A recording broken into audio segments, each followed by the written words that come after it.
How do you see this war in Ukraine ending, Mike?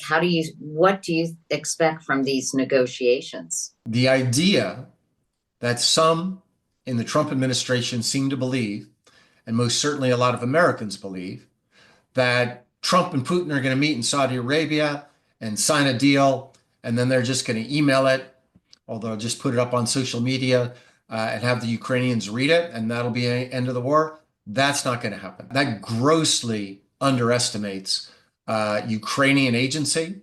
I saw many Ukrainian soldiers when I was in Munich, and I asked them what motivates them to fight.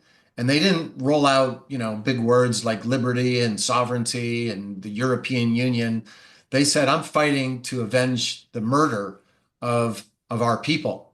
And they're not going to just roll over because Mr. Trump wants them to. So they've got to think harder about that, that they're grossly overestimating American power when it comes to dictating the terms. And they're going to fight without weapons. It'll be harder, but they just won't roll over. Having said that, I also hear, and I have, colleagues in the Ukrainian government, that they are ready to deal, that they are willing to sacrifice things that they were not ready to do 2 years ago because this war is atrocious and they want to end it. But they just have to get something in return. I mean, think about it. We've been at it now for a couple of weeks, the Trump administration.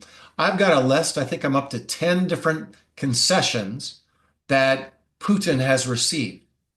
I can't think of one concession that the Ukrainians have received.